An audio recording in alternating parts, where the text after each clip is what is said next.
আসসালামু আলাইকুম এভরিওয়ান, নতুন একটি ভিডিওতে আপনাদের সকলকে স্বাগতম। আমি মোহাম্মদ মামুন খন্দকার বলছি চীন থেকে। কিছুদিন আগে কিন্তু এইচএসসি 2025 পরীক্ষা সমাপ্ত হয়েছে এবং কিছুদিন পরে হয়তো বা তাদের ফলাফল প্রকাশিত হবে।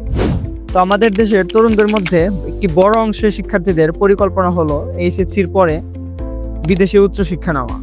তো আমি আজকের এই ভিডিওতে বিদেশে উচ্চশিক্ষার জন্য, স্পেশালি চায়নাতে উচ্চশিক্ষার জন্য কী কী ধরনের ডকুমেন্টস প্রয়োজন হয়, এই ডকুমেন্টসগুলো নিয়ে বিস্তারিত আলাপ আলোচনা করব। তো যে ডকুমেন্টস প্রয়োজন হয় এগুলোকে আমি 6টি ক্যাটাগরিতে ভাগ করেছি। তো সম্পূর্ণ ভিডিওতে এই 6টি ক্যাটাগরি নিয়েই বিস্তারিত কথাবার্তা বলবো। তো মূল ভিডিও শুরু করার আগে আপনাদের প্রতি একটা রিকোয়েস্ট, যদি আমার চ্যানেলটাকে সাবস্ক্রাইব না করে থাকেন অবশ্যই আমার চ্যানেলটিকে সাবস্ক্রাইব করে দিবেন এবং বেল বাটনটা বাজিয়ে দিবেন। তো প্রথমে আমি যেটি রেখেছি সেটি হলো অ্যাপ্লিকেশন সম্পর্কিত।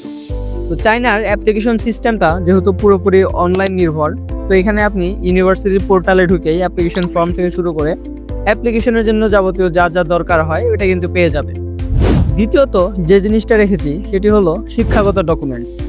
আপনি যদি এসএসসি, এইচএসসি অথবা ডিপ্লোমা পাস করে থাকেন তাহলে কিন্তু আপনার এসএসসি, এইচএসসি ডিপ্লোমার সকল ধরনের মার্কশিট, সকল ধরনের এডুকেশনাল সার্টিফিকেট আপনার দরকার হবে।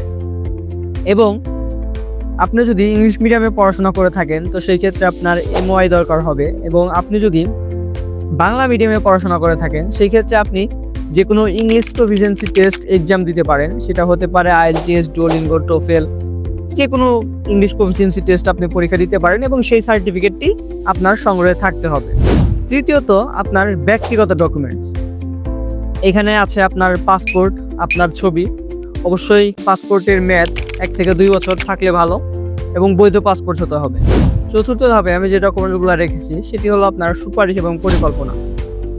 তো আপনি যদি ব্যাচেলারের ভর্তির জন্য অ্যাপ্লাই করতে চান তাহলে দেখা যাবে যে আপনার কলেজ থেকে 2টি রিকমেন্ডেশন লেটার লাগবে।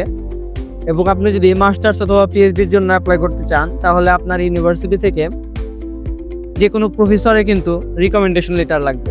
এবং সেই সাথে আপনাকে সুন্দর করে একটি এসওপি মেক করতে হবে যেখানে আপনার সম্পূর্ণ পরিকল্পনা, স্টাডি অফ পারপাস আপনি তুলে ধরবেন। 5 নম্বর রয়েছে স্বাস্থ্য এবং নিরাপত্তা। তো আপনি যদি চায়নাতে ব্যাচেলারের জন্য অ্যাপ্লাই করতে চান বা মাস্টার্সের জন্য অ্যাপ্লাই করতে চান বা যে কোনো স্টাডির জন্য অ্যাপ্লাই করতে চান, আপনাকে কিন্তু একটা মেডিকেল ফর্ম ম্যানেজ করতে হবে।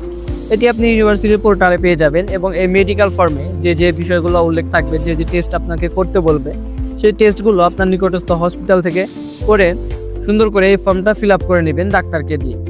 তাহলে কিন্তু আপনার এই ডকুমেন্টসটা রেডি। এবং নিরাপত্তার ক্ষেত্রে আপনার অবশ্যই একটি পুলিশ ক্লিয়ারেন্স দরকার। আপনি পুলিশ ক্লিয়ারেন্স পোর্টালে অ্যাপ্লাই করলে 15 দিনের মধ্যেই কিন্তু একটা পুলিশ ক্লিয়ারেন্স সার্টিফিকেট পেয়ে যাবেন। ষষ্ঠ যে বিষয়টি রয়েছে সেটি হলো আর্থিক ডকুমেন্টস।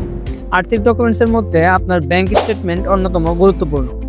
তো চায়নাতে অ্যাপ্লাইয়ের সময় একটা ব্যাংক স্টেটমেন্ট দেখাতে হয় এবং ভিসা নেওয়ার জন্য এম্বাসি ফেস করার সময় কিন্তু একটা ব্যাংক স্টেটমেন্ট দেখাতে হয়।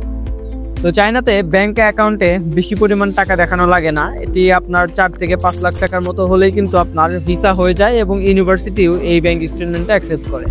তো আমি যদি এক কথায় বলি সেটা হলো আপনার পাসপোর্ট, আপনার একাডেমিক সকল সার্টিফিকেট এবং মার্কশিট, আপনার এমওআই, আইএলটিএস অথবা টোফেল বা যে কোনো ইংলিশ প্রফিসিয়েন্সি সার্টিফিকেট, আপনার পিকচার, আপনার পুলিশ ক্লিয়ারেন্স সার্টিফিকেট এবং মেডিকেল ফর্ম এবং ব্যাংক স্টেটমেন্ট এবং ব্যাংক সলভেন্সি সার্টিফিকেট ও স্পন্সর সার্টিফিকেট।